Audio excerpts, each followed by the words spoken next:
Hello and welcome back to Jenna Gets Creative. Today's the day we are uploading the first book topic here on the main channel. If you already know what's going on, you can skip ahead to the actual tag portion of the video at this timestamp. I will also do the description timestamp so that the progress bar does the thing, the split thing. If you'd like to hear me talk about what is going on, I'm going to ramble for a minute or two. So as I've been mentioning in my videos over the last 3 weeks, I really needed to condense what I'm doing on YouTube, so that is why I've moved my book and writing topic videos to Mondays and shifted art to Wednesdays, Fridays, and that is why I am moving it here to the main channel and no longer using the second channel. If you've come over from the second channel, thank you so much for coming over, I really appreciate it. The other channel is not being deleted. I'm going to leave it up. I'm going to leave all the videos up. I'm not going to upload there anymore unless this goes horribly wrong, which I'm hoping it won't. I do reserve the right to redo or revisit any of those videos over here in the future because I'm expecting most of the people who watch me here will not have seen it over there. If you are only here for my art content, feel free to skip the Monday uploads. I won't be offended. Just please, please, please don't leave me. To make things absolutely clear, from now on, starting today, all of my book and writing videos will have the word book or writing in brackets at the beginning of the title, and the thumbnail will look very similar to the style of my normal thumbnails, except that slash bit will be flipped upside down and it will be pink. My art videos, those are still going to have the same thumbnails they always have, and I will have the word art in brackets at the beginning from now on. So what I want to do today is I want to redo the BookTube Newbie tag and the AuthorTube Newbie tag. I've got my phone out because I have a draft of the companion blog post that will be going out. Note on that, if you follow me here, you may or may not have noticed that I almost always have edited captions on my videos. That's really easy to do for my art videos because with the exception of the Pokemon Challenge videos, it's all scripted voiceover, so I can just take my script, dump it into YouTube, and say, line up the timing. This I'm going to have to transcribe. I can't promise I'm going to get that done in a timely manner, so if you are having trouble reading the auto-generated captions, if that's not good enough, and I haven't got around to editing it yet, there will always be a companion blog post on westveilpublishing.com. It will always be linked in the description. It may have gone out the same day as the video, it may have gone out a few days before.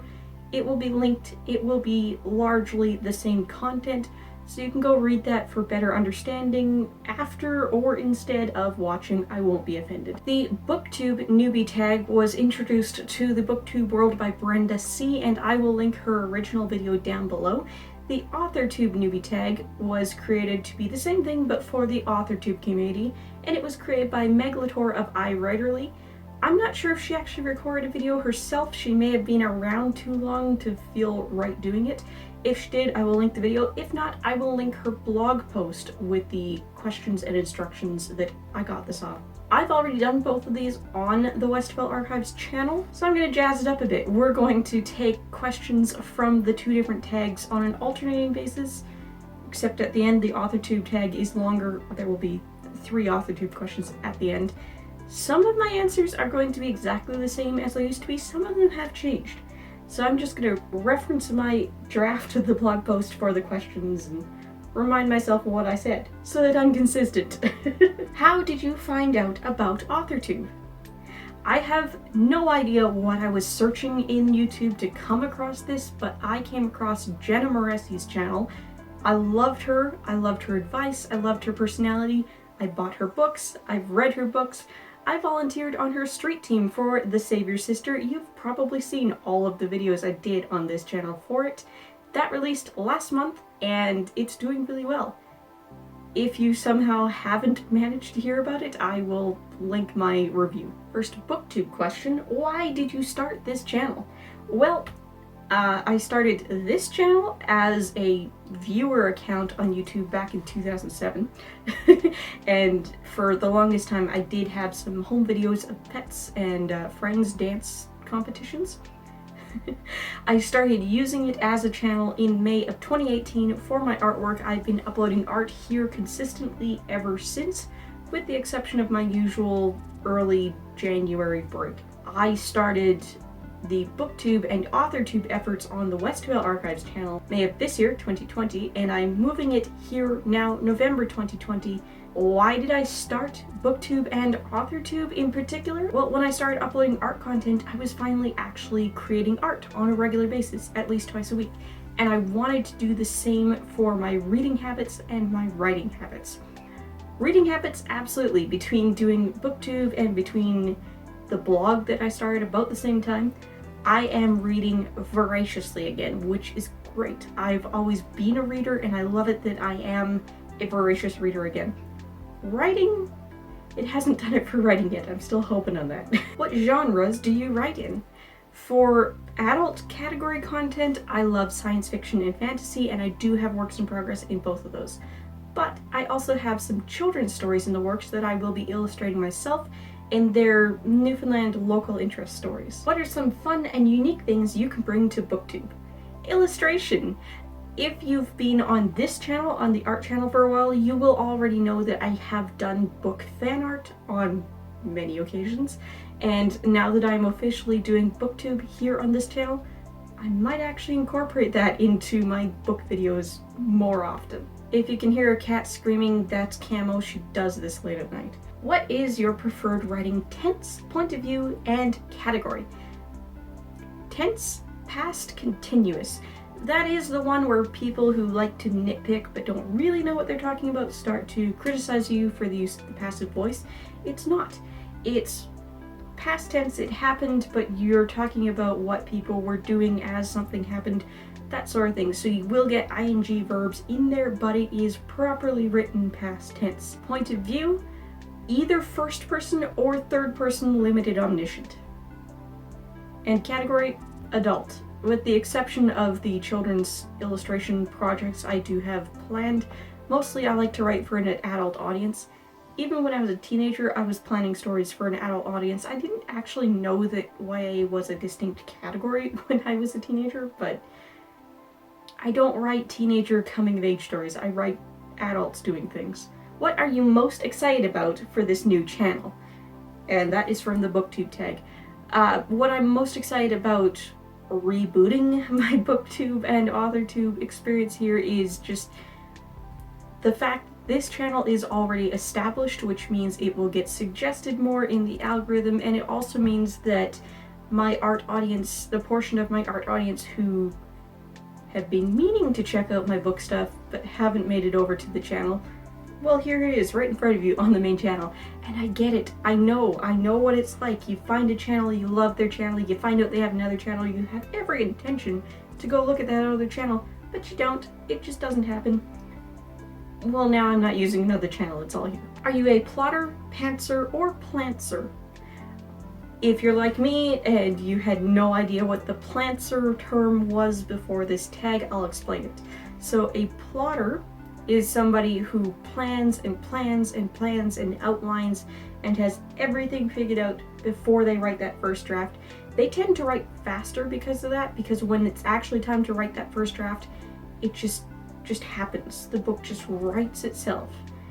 But they've spent months and months, maybe even years, at that planning stage. A pantser, often also called a gardener, is somebody who has just the barest inkling of what they want to write, and they just start writing and just let it happen organically. These are usually the people who talk about having a conversation with their characters. A plantser is somewhere in between, and that is definitely where I fall. I am somewhere in between. I do make an outline, I do try to figure out where I eventually want the story to go, I do come up with character profiles, I do have random documents everywhere of world building type things, but I haven't planned it down to the individual scenes. When it's time to write, there's a lot I'm going to discover along the way, there's a lot I'm going to change along the way. Why do you love reading? I love the brain power that goes into reading. It's so different from watching something because you're processing it. Like, it's not just being handed to you, you have to process it, you have to come up with the visuals yourself. I do count audiobooks as reading.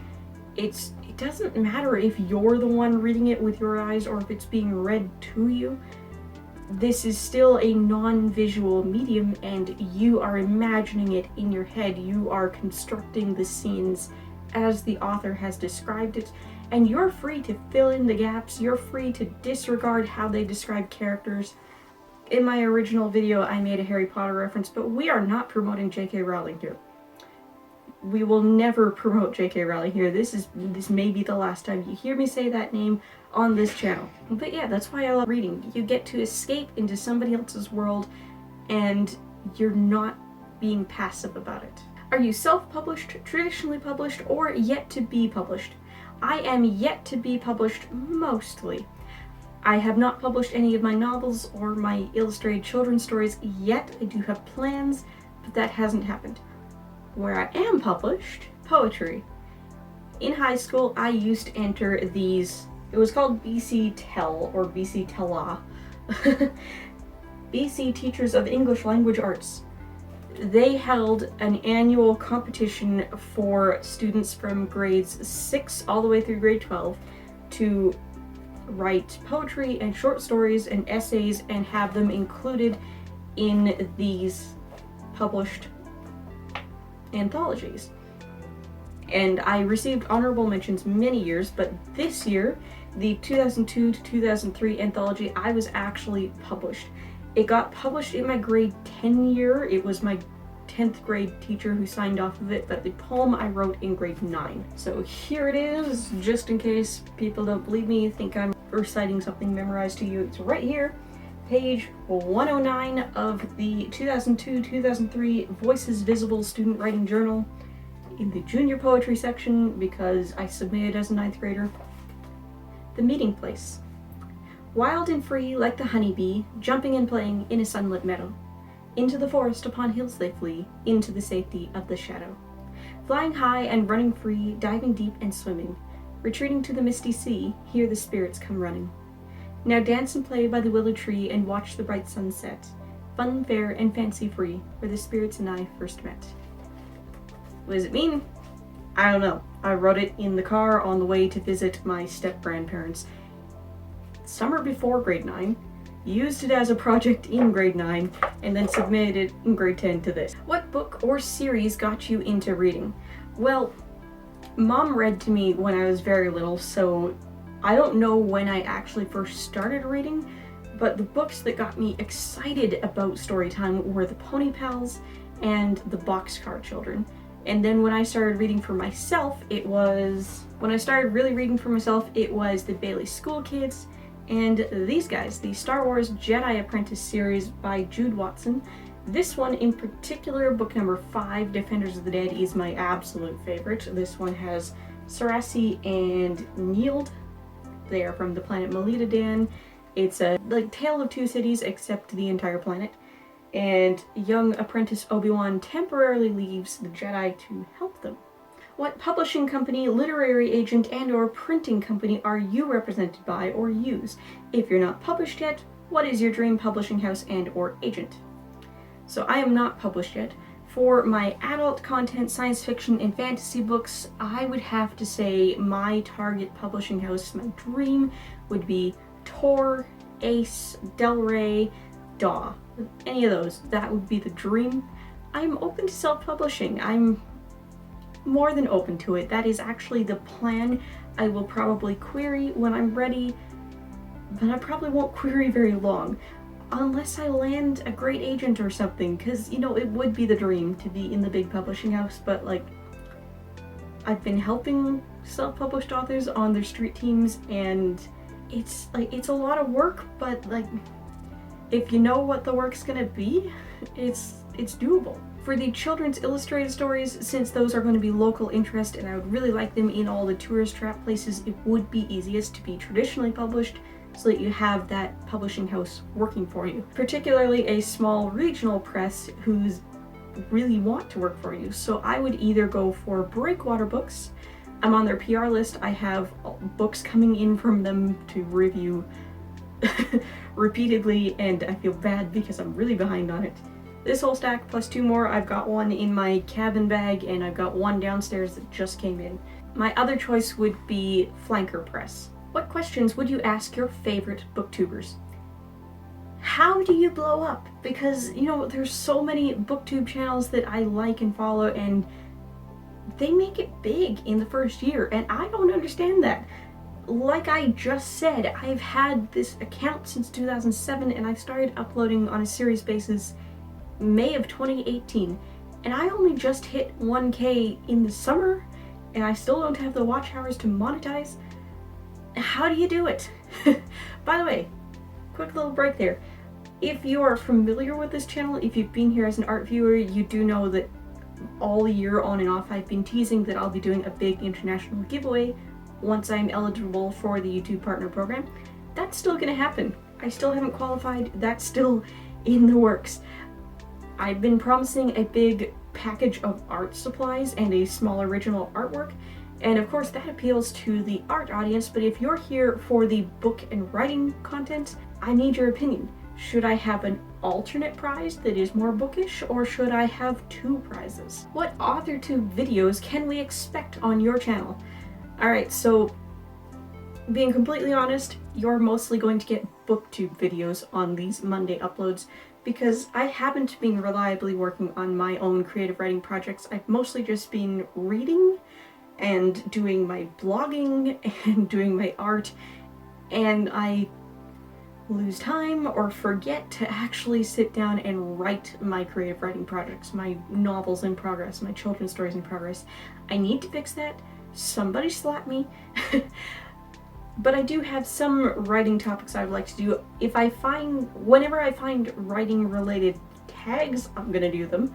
But also I have noticed on Pinterest, when I repin writing prompts and writing tips, those then go get viewed and repinned a lot. Those seem to be hot. So I would like to do some blog posts of that kind of thing so that I can make pins from them and, you know, drive traffic that way.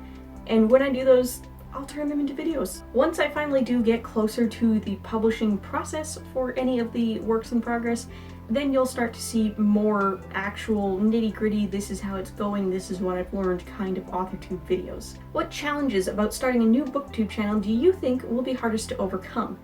Alright, so this is neither a new BookTube channel in the sense of the channel being new, nor me being new to BookTube. It's just a reboot of BookTube and a moving of my BookTube content to my main channel. So what I am most worried about, what I think is going to be hardest, is scaring off my art audience.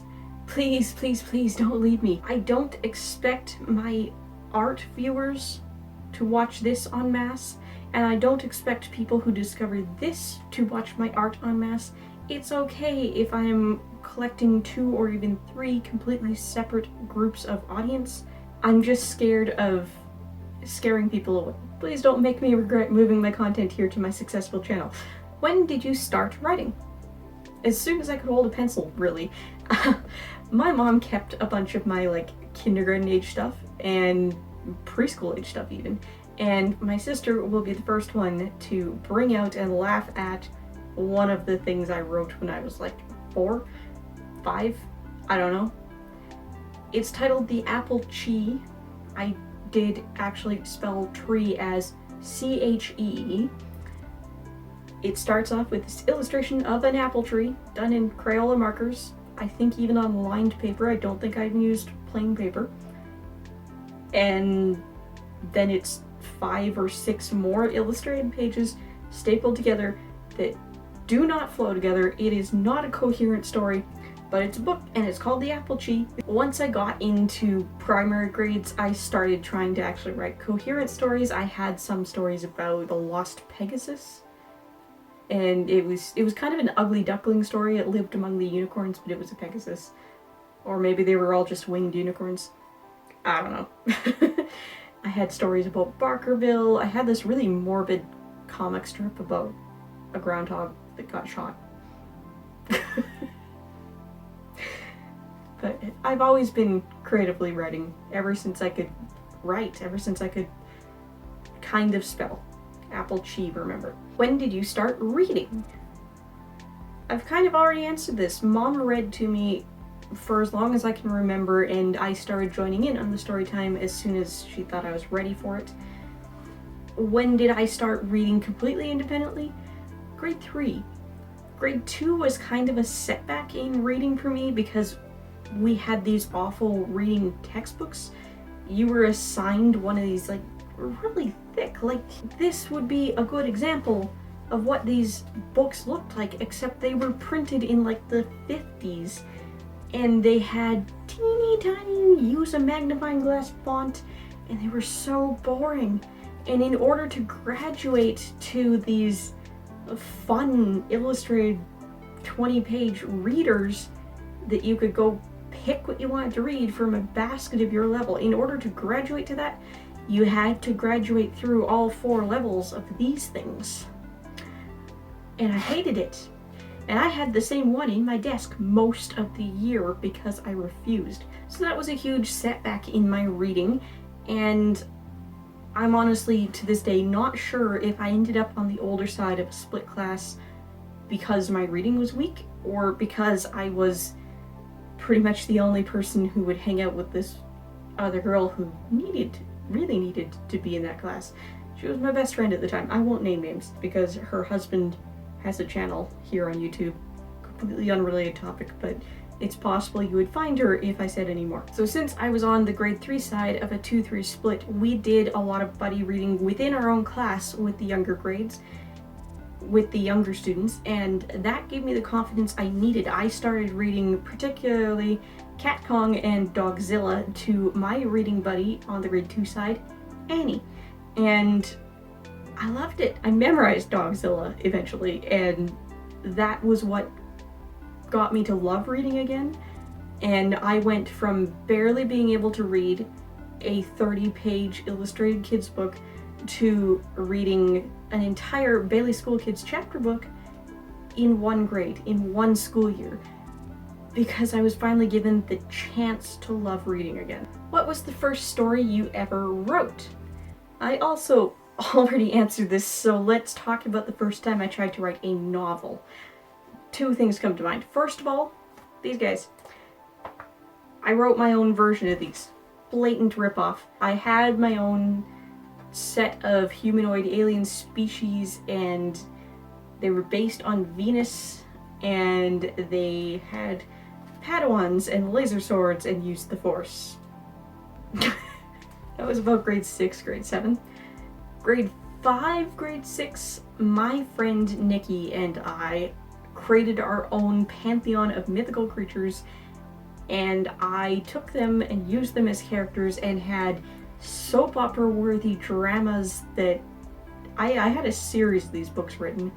Unfortunately, the family computer died in like 2002 and I lost this stuff. It's gone forever. The main characters were all Teacorns, and if you really want to see what those look like, I drew one for the very first No Box Art Box video on this channel.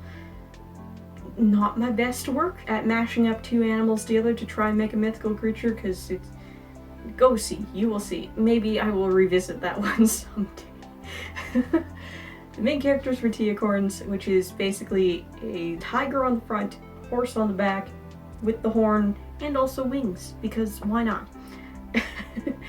And the bad guys were Drago Cats, which were cats melded with gigantic scorpions. And of course, we gotta have royal Teacorns, and we gotta have the Drago Cat kid at the fancy boarding school sting the Teacorn prince and have him almost die, and then we gotta have him survive and fall in love with his sister, because it turns out that one of them was adopted, so they're not actually related. So then in the sequel they have a kid, but because the father was stung by the Drago Cat, the kid is born sick, and oh, soap opera quality. I didn't watch soap operas as a kid. I don't know where I was getting this from.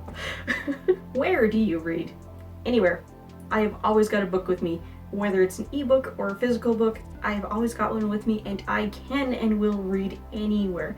I prefer to read in a bed, on a comfy chair, on the couch, but I will read anywhere, including in moving vehicles. What authors have inspired your writing? So many.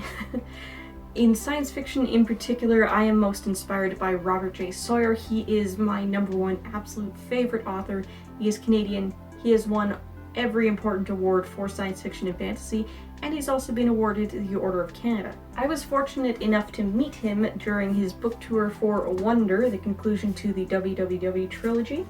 And as you can see right there, it is signed. So I got to meet him. I will probably put photographic evidence up here. So his work has definitely inspired me. An author I've recently discovered who really reminds me of his work would be Scott Falcon. I read Threshold recently and I absolutely loved it. And it reminded me of this trilogy in particular. The main character there reminds me of this main character. In terms of fantasy, where do I start? Mercedes Lackey, Patrick Rothfuss, Kevin Hearn, Ursula Le Guin, Tracy Deonn. So many great authors. I've probably listed more on here. All of them. All of them. I take inspiration from so many of them. What kind of books do you like to read? Science fiction, fantasy, contemporary, LGBTQIA topics of any genre, sometimes mystery, sometimes literary. Mostly I love my science fiction and fantasy. Do you schedule your writing sessions or simply get to writing whenever you find the time? At the moment, option number 2, get to it whenever I find the time, and it's not going well for me. Again, please, people, start making me write. You may be thinking, hey Jenna, how about NaNoWriMo? Wouldn't that be a good idea? Wouldn't that kickstart you? And yes, it would. But I've agreed to more review stops on blog tours than I thought I did for November, and I don't have time. So let's say I'm gonna do Camp NaNoWriMo next spring, and I want you guys to hold me to it. Do you type on a computer, on a typewriter, write everything by hand, or use a blend of those, and where do you write in general?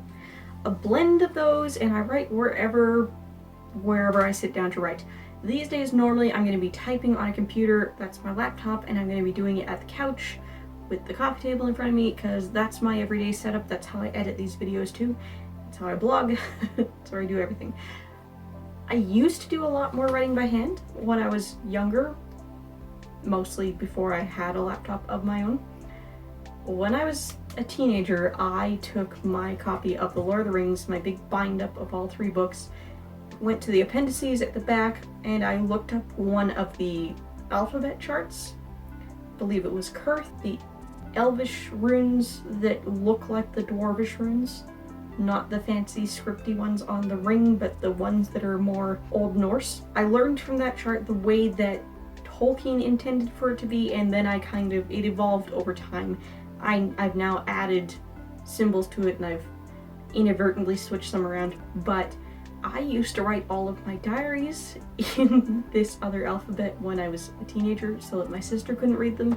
And then when I started going to university and working and I would be on the bus a lot, I would write in that so that looky-loos beside me couldn't read over my shoulder. And yes, I can still read that and translate it. Reading it's a lot slower than writing it, because like I'm not going back to read it very often. And reading the oldest diary entries is harder than reading the stuff I was writing in university, because like I made more changes as I went. Last question.